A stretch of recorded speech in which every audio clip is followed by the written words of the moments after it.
This is Between Hook Sets. I'm Jason Walter from In Through the Outdoors with my partner in slime, Kurt Underhill from the Fishing Crew.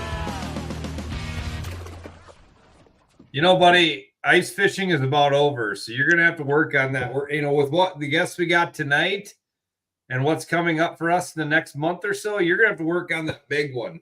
Come on. Here's the deal. I was going to go with the big open water, but you see, I was sitting on a bucket today until about 6 o'clock. So I just came in from ice fishing.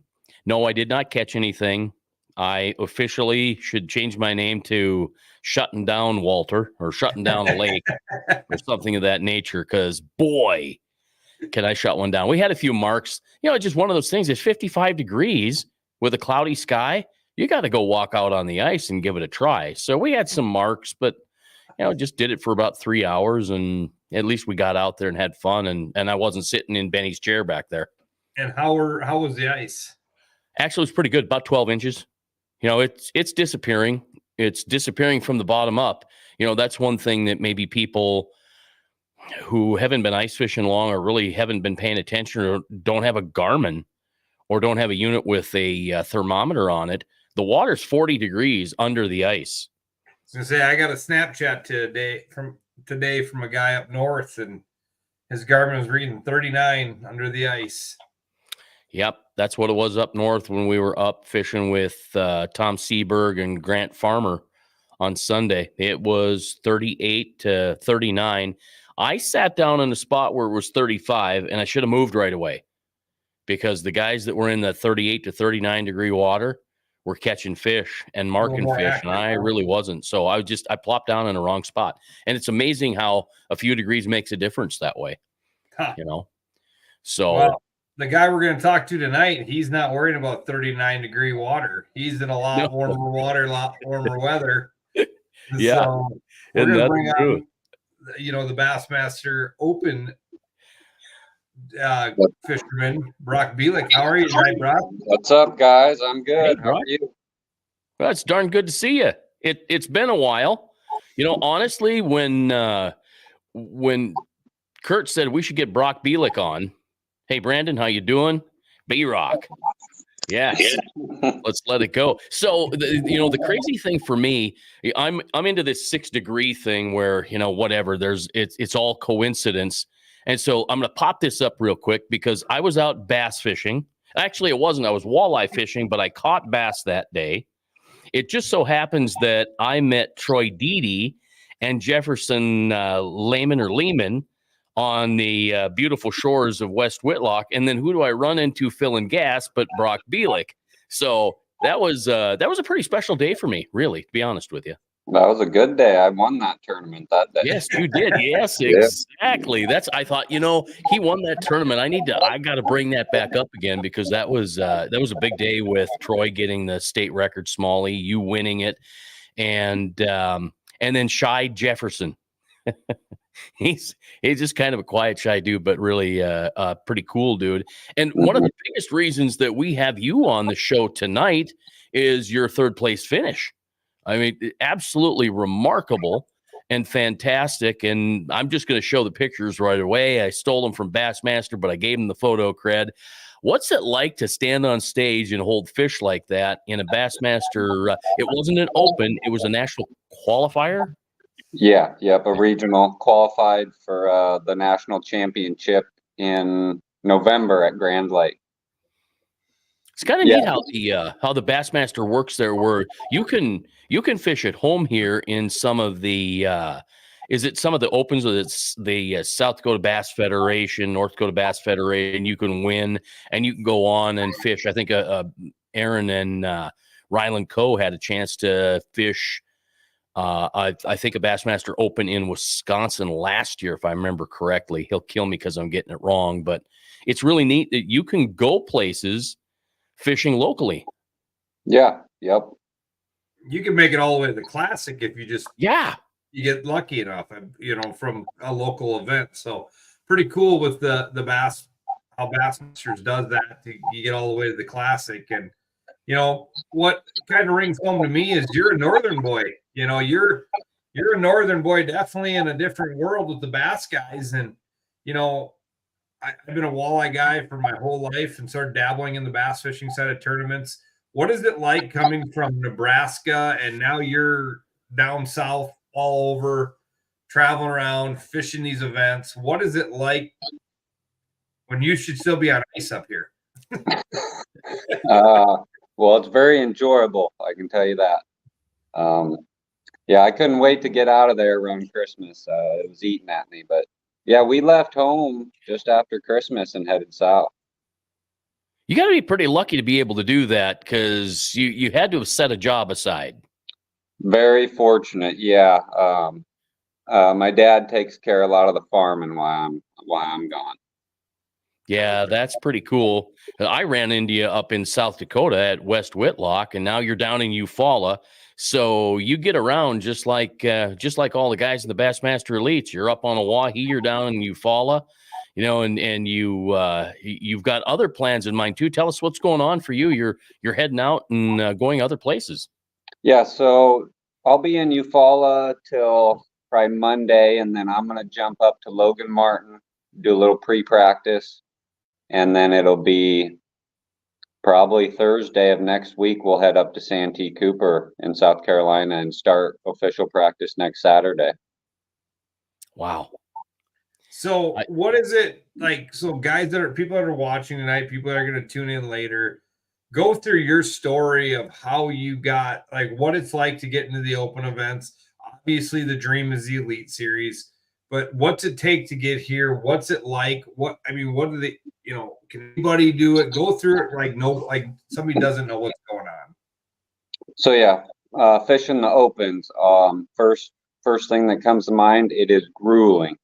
You have to be very, very mentally tough. And you got to be physically tough too, man. It's you know, you're on the water for what, damn near 7 days in a row from daylight to dusk, and yeah, It's not like your shoulders are stopping unless you go to bed, right? Right. Or have a snack or eat. Or so when you're in the boat bass fishing, do you break it down and have a snack and the fish start biting again? Now, that's what happens in the walleye world. I have a snack and the fish start biting. Once in a while that does work. Yeah. Yep. If you're hungry, they're hungry. So you get out there, you sign up for these events. We were looking last week at the event you were fishing. Didn't have a very good first day, had a really good second day and jumped up 90 spots. But you're fishing against, like, I didn't realize you're fishing against, you know, perch and, you know, Ishman Rowe and some of the biggest names in the industry. You're fishing against them. Oh yeah, yep. And by the way, you did better than most of them. There's a lot of good sticks on that series right now. Yeah, it was pretty crazy. You finished, was it, I think 40, let me see if I wrote it down. So in that last, and what was the last tournament you were in? Just Lake here. Ouachita in Arkansas. Yep. Okay, so Koya Fujita finished 30th, and Pangrak, who, by the way, I'm going to see this weekend at a Crappie Chronicles event on New Prague, Minnesota. That's going to be kind of fun. He finished 36th. You finished 43rd.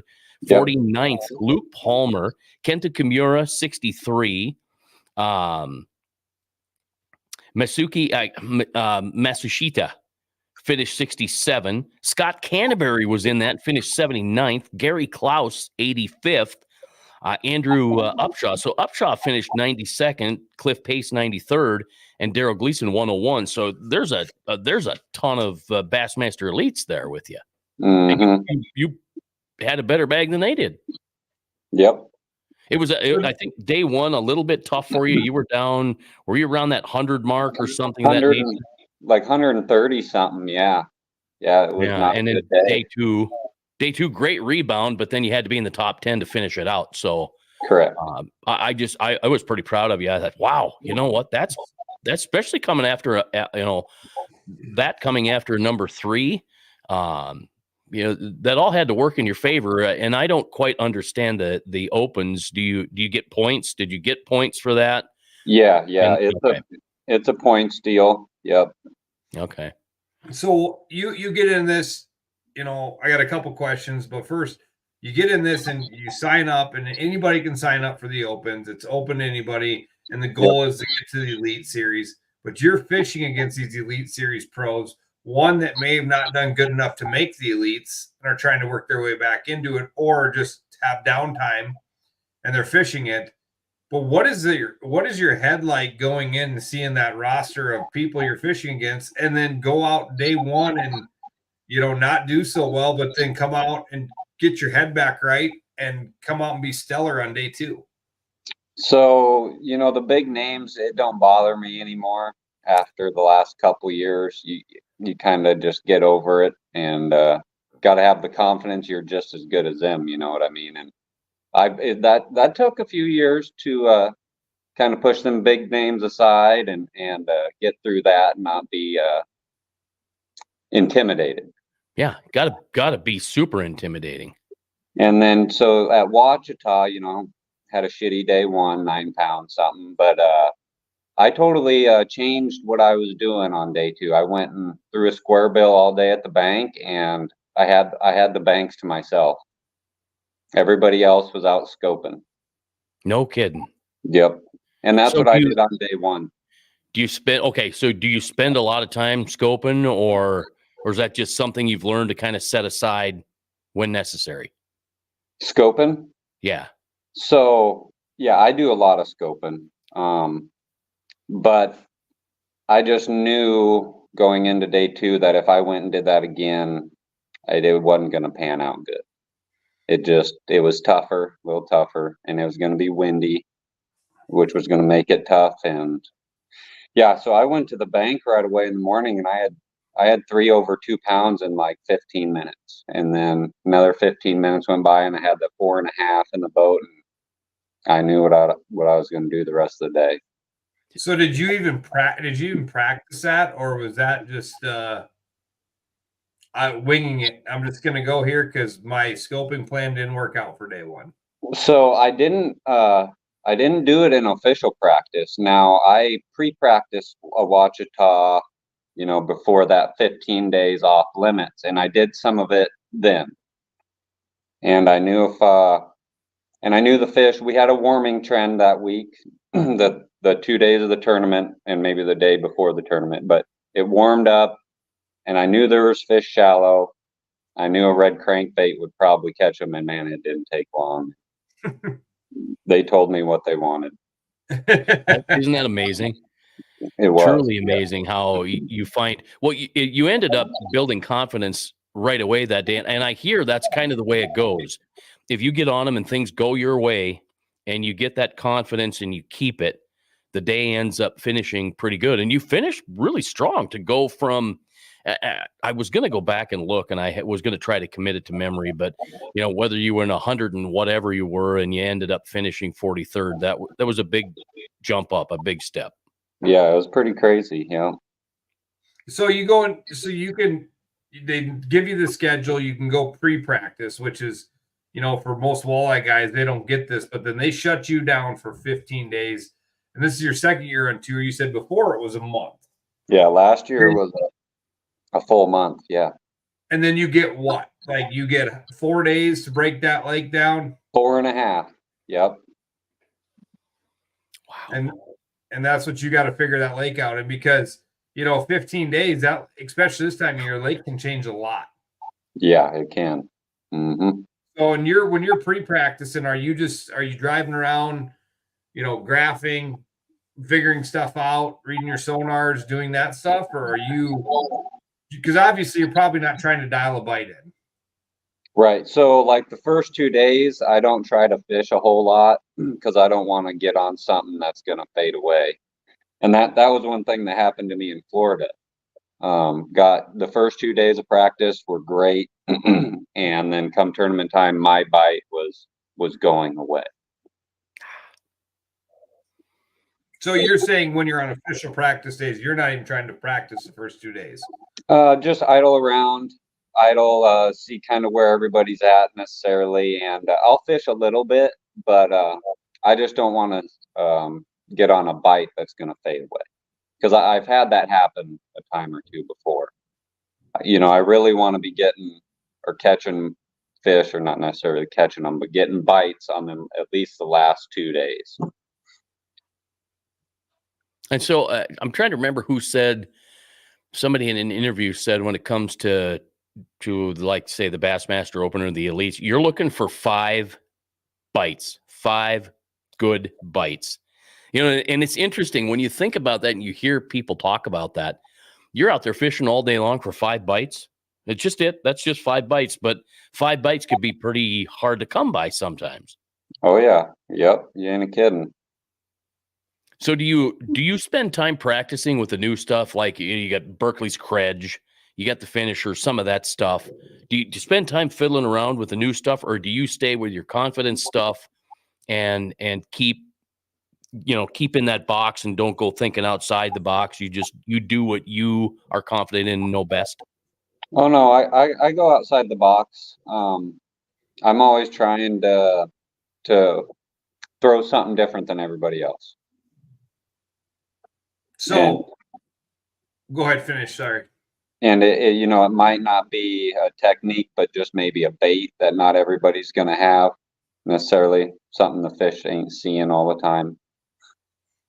So when you pull up to one of these new bodies of water, because like you said, you're on your way to Santee Cooper, do you like going into this? Obviously, you thought, do you start with the same presentation, or are you breaking down presentations per lake? Like, I'm going to Santee Cooper, I know I'm going to Ned rig, or I'm going to cast a crankbait or swim bait, or are you basically every time I pull up I'm Ned rigging to start and then going from there? So like from Eufaula to Ouachita, I didn't change anything. Okay. Did not cut nothing off. I kind of knew a shaky head, and I had some crankbaits on that they were gonna play. So I didn't waste any time re-rigging all my poles or anything like that. And it'll kind of be the same for Santee Cooper too. I'm not gonna do a lot of changing up. So I know in the Elite Series they can't get local information. They're pretty strict on what they can and can't do. Is that the same on the Open, or is that kind of not there? No, it's the same. So ours, let's see, it's when the lakes go off limits, that 15 days or 14 days prior, we cannot get any information from then till official practice. And then I think in official practice, we can talk to other anglers, but that's it.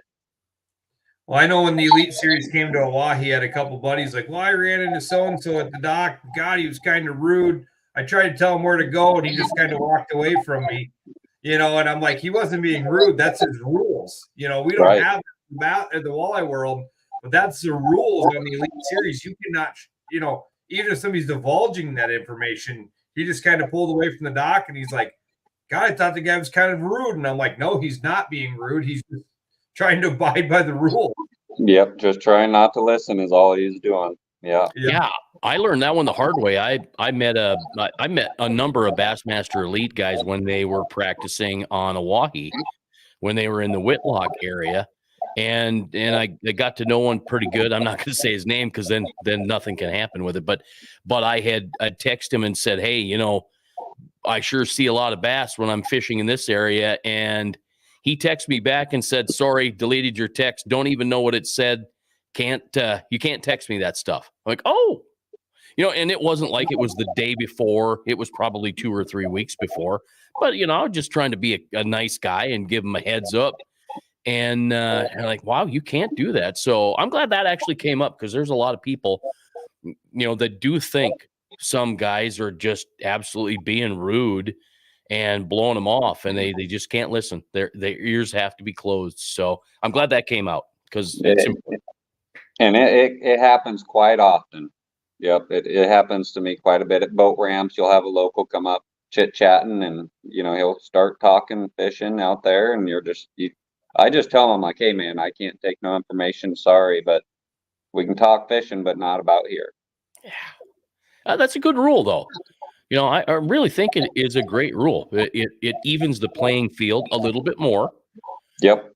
And when you look at, Santee Cooper, it's not one of the biggest bodies of water that you guys are going to fish, but it's big, and how do you break down these lakes? Do you go by, if you're paying attention to the Bassmaster elites and you watch them over the weekend and you watch others fishing, do you have marks before you even get there? Yeah, yep. So I've done a lot of research on all these lakes, a few months ago when I was at home. Spent a lot of hours on the computer, Google Earth and articles and whatnot. And then MLF is at Santee Cooper right now. So I've been keeping an eye on them and the weights and that kind of stuff. Yeah, I think it's interesting when I had the opportunity, the Bassmaster media gal, Emily got a hold of me and asked if I wanted to ride in a media boat when the Bassmasters were up in Mobridge. So I went out in a boat, and the crazy thing is I got to see just about everybody in every spot. And the cool thing is if I want to go bass fishing, I went with Casey Briggs one day and we had a blast. We got into some bass. It was my first topwater thing. And the Chapo just blew my mind. But it was some of those spots we went. I knew exactly where we were going and why. And it's really cool to be able to follow some of those guys. And so now I know where the bass are, and I know where the bigger bass are on what I would call one of my home bodies of water. So it's a pretty cool deal. And so I kind of get your, the studying, and I guess I do that no matter what lake. I went and studied Winnipeg before I went up there a few weeks ago, and it's just a basin. But then again, you get up there are a few things up there, and it's just kind of neat. So to me, I would be so intimidated going to Santee Cooper or some of these other lakes that I haven't fished. Do you set that intimidation aside and just go, nope, that's it, I'm going to fish it? Yep. Yeah, the first couple of years that was a thing, being intimidated to go on some of these places and navigating. But anymore, yeah, I'm kind of used to it now. Yep, no big deal. Just the fishing thing, I would guess for you, and the tournament thing just has become second nature now, and you just don't think about it. Yep, pretty much. So if you overthink it, if you do think and overthink, does it set you back? I think it can. Yeah, for sure. Okay. For sure. Yep. So we've had talks on here before, and we talk about this quite often. And I know there's buzz in the bass world, but what is your position, or what do you think is going to happen with forward-facing sonar in the future of bass fishing? Hard to say. I think at some point there's going to be limitations. When that is, I don't know, but yeah, it's hard saying. It really is. And I tell people all the time, it's just evolution, right? It's an evolution of what's going on. I mean, Vexilar changed ice fishing. GPS maps, spot lock changed everything we do. So I mean, it's just an evolution. The next thing will be the target of everybody being mad. And like I told somebody, I bought a live scope. I still can't catch the fish, so it doesn't make you catch fish. Yeah, it don't make it that much easier. It just makes you more frustrated when you can see them and they won't bite. Yeah. Well, and really, when you look at all of I don't care whether it's 2D sonar or contour maps or forward-facing sonar, whatever it happens to be, what's the lowest common denominator out of all of them? People. It's not forward-facing sonar is not to blame for anything. It's people.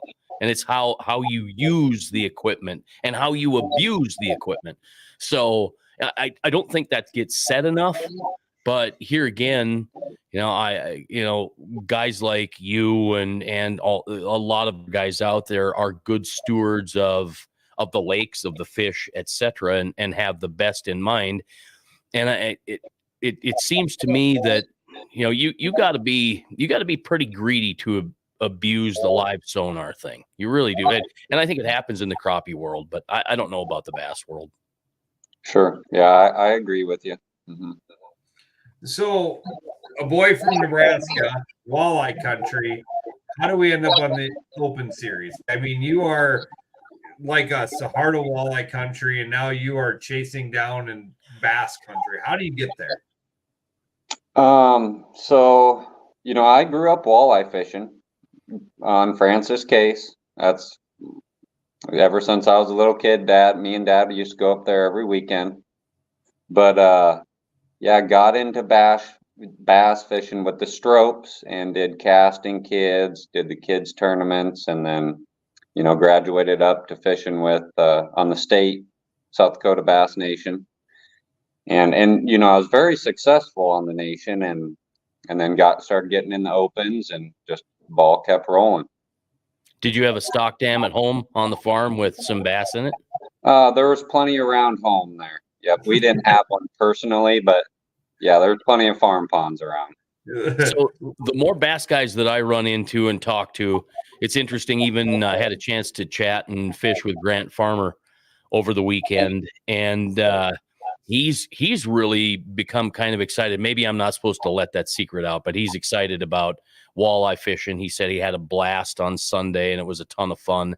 But the thing that I find from a lot of guys fishing the bass circuit, or just bass fishing period, using the techniques, they're catching good walleye and big walleye and bigger walleye. Do you see, being a walleye fisherman originally, do you find yourself in more walleye bass fishing than you ever dreamt? Well, yeah, tell you the truth, yes. Yep. And I've taken a lot of the bass techniques over to the walleye side when I'm home.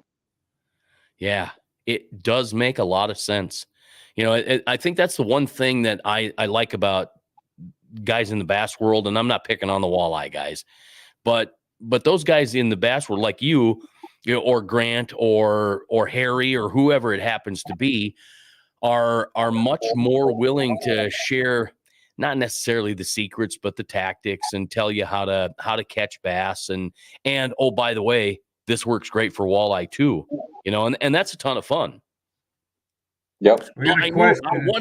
I wondered if Milliken wasn't going to come up. Ask him about his buddy Milliken making the elites or the opens last year. That was quite an experience to be a part of. I can tell you what, that was something else. Yeah, it's funny because I followed him for the longest time because he was painting crankbaits.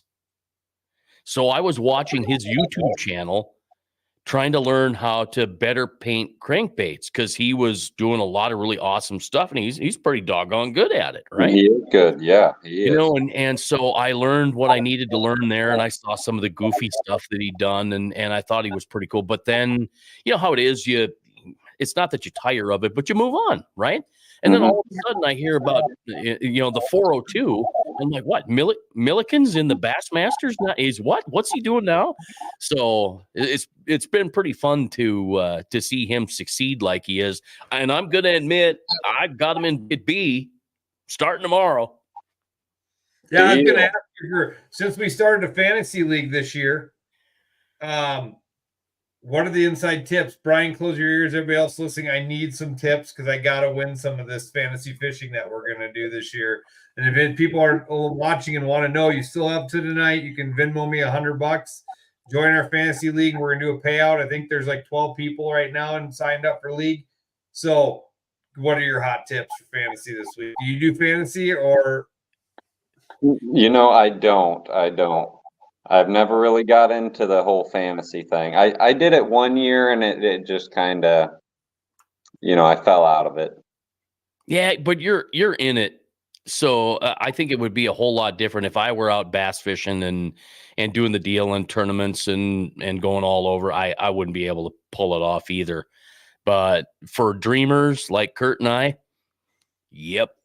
It's a ton of fun. Yeah, I want to mention this here real quick. I want to pop this up because I saw this while I was out fishing on the ice, and it broke my heart. Today was the first I'd heard about Cale Robinson, a 17-year-old, passed out on the stage at weigh-in and never came back. So just a super sad deal there. And super unfortunate. I think there was a collegiate bass crash or accident in the very end of January. So there's some unfortunate things that happen out there. I know I was part of a tournament.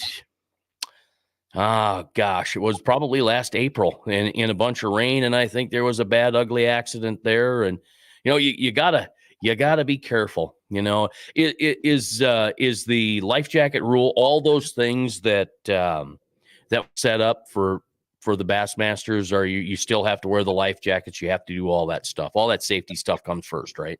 Oh yeah, life jacket on, kill switch working, and lights working when we roll through check-ins in the morning. And if either of them ain't working, you go to the back of the line or till you get it fixed. Yep. And that was a Ray Scott thing, right? I'm sure. Yeah. And so at Ouachita, this is the first time I've ever had it happen, but they checked everybody's insurance at Ouachita. Really? Yep.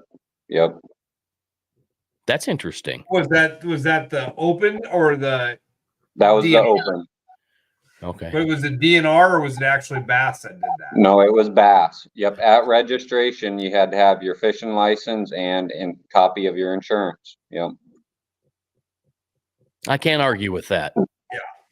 Unfortunately, the world we live in, people like to do that little three-letter word that starts with an S way too often, and you got to make sure the guys out there have the right stuff to go. So, but yeah, so you're on to Santee Cooper, and then where do you go after Santee Cooper? I think we bounce back down to Logan Martin in Alabama. That's in May. And then it's off to Eufaula, Oklahoma in June. And then I think it's the northern swing, Leech Lake, St. Clair, and Mississippi River. So fishing all these different bodies of water, if you have your favorite right now, where is that? Well, right now it's got to be Eufaula. Sure makes sense. Yeah, let me show this here real quick too, because this will give people an opportunity to see what things look like in the end. It took 62.5 pounds, 51 and 12 in second place, and Brock, you had 50 and 15, and it was a great finish for you there. Yeah, it was awesome. Don't forget the Gov Cup. I'll be there. Yeah, what's the date, Kurt? Give the date on the Bass Cup. That's in May. First weekend of June. Very first weekend of June. So end of May, beginning of June. Jackie. I didn't know Jackie was into bass fishing, but that is good to know, because now I'm going to make him go bass fishing with me when my kid does not want to go. Speaking of kids, by the way, I came home today and I opened up my mailbox and I got all this stuff. And I'm like, who gets loose leaf paper in their mailbox, right? So this young fella writes, he put his name on there, and I got rid of. Sorry, I was throwing snowballs at your ice shack. That was a stupid idea. I'm sorry. I had to laugh. I went right out because I'm like, okay, did they break a window? And I don't even know that they dented it, but kudos to the teacher or the parent or whoever it was that made these kids write the apology letter, and I guess put it in my mailbox. I was just absolutely floored and blown away, and I couldn't help but laugh because each one of them is hilarious to see the way they spelled things, and I'm like, I have to share that because it is just, it's giggle funny. So anyway, it's nice to see that our youngsters are being held to a higher standard. I think it's super important. So Brock, you get there, you said your dad holds down farming, but obviously you got other people help you along the way. Who's helping you out to make you roll down the road? And what's your rig? What are you running for a rig, and go through what you got going on there? So I got a 2023 Cougar 203 hybrid that I'm running this year. That's Bass Cat. Yes, Bass Cat. Remember, you're talking to walleye guys. Yep. Yep. So that's what we went with this year, was a Bass Cat. Absolutely love it. And then, of course, got megalithiums in the back.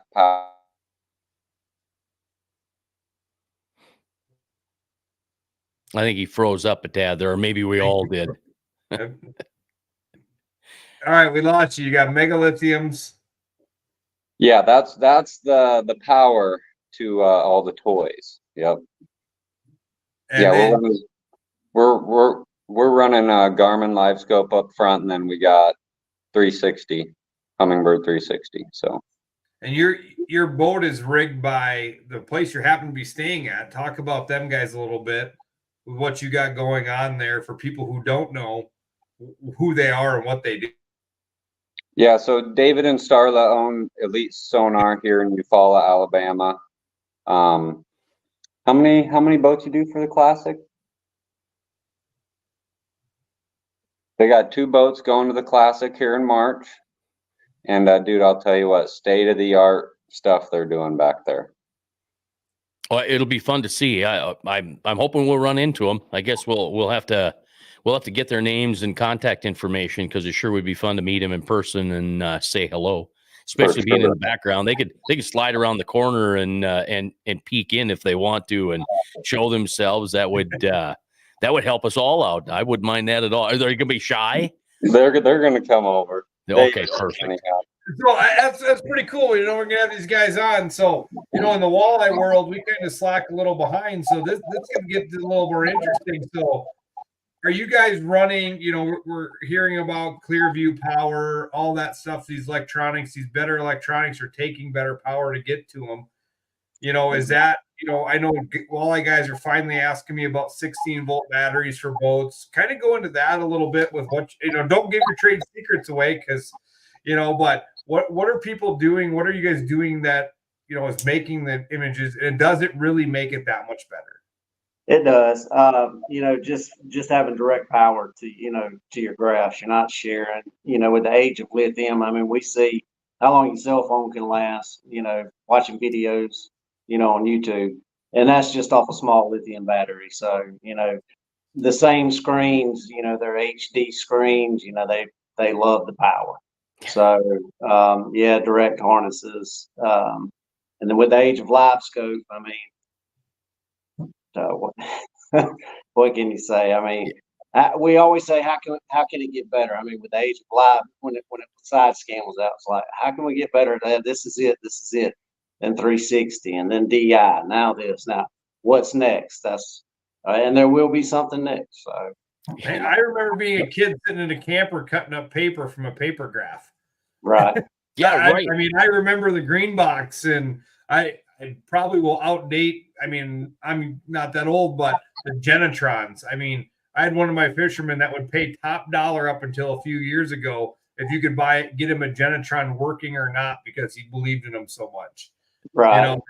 And now we're here, and when he first got his Lowrances on his boat, when we finally talked him into putting Lowrances on a boat, he wouldn't even do update, because he finally got a graph that he believed in. That's right.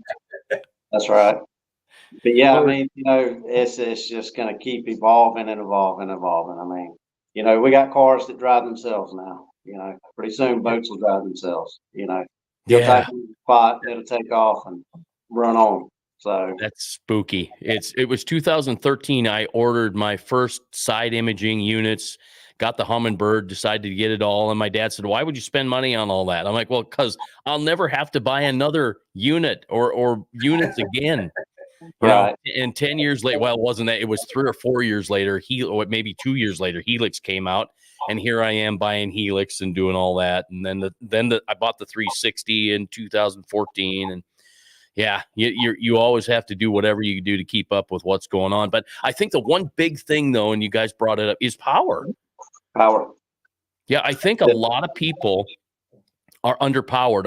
I've noticed that when guys get out on the ice, they're talking about how come yours looks better than mine, and how come mine looks so dull, and this, that, and the other thing. I said, well, here, let me. So I picked theirs up, and if it weighs 150 pounds, they got the original old, lead acid battery.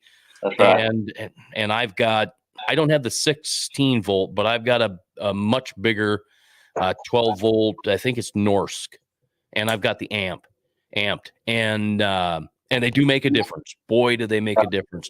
So I always tell people, spend money on the power, and you'll be better. You'll be way better off. And then don't over filter.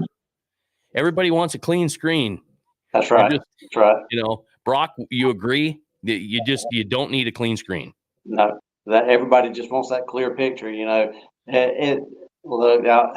You know, first thing when they advertise, everybody sees a clear screen. They see this, they see that. But I mean, it's just like any lure. The first thing it catches is the fisherman. You know, that's what they want to see. Right. But you know, So are you powering, you know, a lot of my guys I've been talking to for a couple of years with Zach with Megalithium was, you know, 16 volts. And now I'm getting people at, you know, Zach's putting a battery together and he goes, you got any 16 volt requests? And I go, no, I'm good. And then like a week later, I get a 16 volt request. So go into that. Why 16 volt for the lives and the units? And is it so actually these units can hold up. I mean, some of these units can hold up to, you know, 28 volts. You know, you get some Garmin units can go all the way up to 32 volts. You know, the higher the voltage is, the lower the amp draw. You know, the amperage is what kills all this equipment. You know, we're running all this off of lead acid batteries. With the age of lithiums, you know, you just get even drain. You know, if it's putting out, you know, you're going to get that full power. If it's putting out 12.6, you're going to get 12.6 till it's dead. You know, not you slowly see your voltage dropping on the screen and then, you know, for us bass fishing guys, and then you go try to crank your boat up and then the dread graphs go out. Your motor goes, rah, rah, rah, rah, rah. So, you know, lithiums are a big investment, but I mean, they're a lifetime investment. So, Yeah. Tyler. Yeah, you know, that's the one thing I think that I had to kind of, and I'm just, you know, I'm a weekend warrior. I'm a weekend fisherman. I don't do tournaments. I don't do any of that. But I found that spending that couple extra $100, whatever it is, on a better battery, on better power, on cleaner power, right. makes all the difference. You go out and you fiddle around in 3.5 hours, that lead acid battery is dead and gone, and you've got nothing. That's right. So you think about the investment in a battery. Lithium batteries last how long? You're going to get what, 7, 8, 9, 10 years out of them, right? Years, you know, 15. You know, it just. Yeah. So I mean, it's a lifetime investment. That's what we tell all our customers. You know, even if you don't purchase batteries from us, if you just purchase lithiums, save your old batteries, and we'll put them back in your boat when you get a new boat. I mean, we just keep swapping them out. They're just that one-time investment. Ice fishing, we don't do a whole lot down here in South Alabama. So you're kidding me? You're kidding me. So I'll have to get some tips on that from Brock about how the ice fishing. But now, you know, these companies are coming out with these smaller 48 amp hour batteries, 16 volt, you know, 24 volt batteries to run live scope, you know, stuff like that. So there, I do see them, you know, going more towards that customer base too, not forgetting about those guys. You know, it ain't all about us bass fishermen and how many 22-inch screens we can fit on a bass boat. So yeah, that's pretty amazing. What do they call it, the battleship? yes. Holy cats. It's just truly amazing. How about a lithium for starting battery? Are these new motors now, are they working in concert with the lithium? Because I've tried a couple of different, even the Optima, the glass mat, as a starting battery, and it worked better as a trolling motor battery than it did a starting battery. Right. No, so Mercury put out their specs for lithium cranking batteries, saying, hey, if you're going to run a lithium, these are the specs that you need to go by if you're going to build a lithium for a cranking battery for our motors. So they have their specs out there. A lot of lithium companies are following their specs. The Yamaha, you know, don't really know about that one. You know, with the new show, the older shows didn't have enough output to try to run all these graphs off of and recharge them with running guns. So, but with the new shows, they have that fixed. We don't have a whole lot of shows down here. Most boats I work on, 99% of them are Mercury. Okay. So, and obviously, I think everybody running a house battery. oh yeah. So our typical setup for bass rigging is a 12-volt battery. It could be AGM or lithium, and then a 16-volt for your graphs, and then 36 lithium for your trolling motor, whether it be a 23660s or to give you 120 amp hours, or 23640s to give you 80 amp hours. And Awesome. then You're pulling out the 312s and running 236s or a big 36. correct. Okay. Well, we got bonus content tonight. So Just Thanks for sliding in there. Did I see? Brandon asked if Brock signed up for the cup. Yes, he signed up for the cup. Okay. And then we got another one from Shane. Brock, do you think the average age of elite qualifiers will be younger as last year and dominated by the super young kids last year? Well, I think it's not going to be much older, that average, I don't think, if any. There's just too many young kids that know what's going on with this live scope and fishing, that it's hard for them older guys that, that ain't as good or been around the live scope as much to compete. I really do. I don't, is Rick Clunn using live scope? I don't know. I would hope. Yeah, well, yeah, I would hope they all are, but I guess I have not paid attention. The only reason that I really know Rick Clunn is when I started doing the Bassmaster Fantasy Fishing. I picked him almost every tournament, and boy, it let me down because he's great. And that's why I kept picking him. I'm like, the guy had a great career, and he still fishes, and he's still out there at it. And I think, is this his 50th year? So he's been doing it a long time, and is a great fisherman. It's just, unfortunately, he let me down in the Bassmaster Fantasy thing. And by the way, let's bring that up again, because we've got tonight to get things done. If you want to join us this year, I decided I wasn't going to do it with my In Through the Outdoors group, and then Kurt said, "Hey, wait a minute, maybe we should do one." So we whooped this one up last minute a few days ago. So Kurt, give us the details on that. Yeah, so $100, enter, get a hold of me on either social media, or if you have my number, reach out to me. I'll send you the Venmo, then I'll send you the link to the deal and the password to get in. You have until the night to set your lineup. First event's tomorrow. Basically, there's 10 events throughout the year with the classics, so you set a lineup each week, and depending on how many guys we get signed up, we're going to do a weekly payout, then we'll do an overall payout with it. Just something fun. I paid, Brian, Jason paid. We're probably going to get our butts kicked. I'm definitely going to get my butt kicked because you can't pick your favorites. Nope. The few guys I do know in the bass world, when I pick them, I picked Matt Robinson in the first pool and decided to change my mind. So I don't know, just because I don't really know what I'm doing, but it's going to be fun and see how it goes. And hopefully in the near future, we can put Brock Belik on our fantasy team.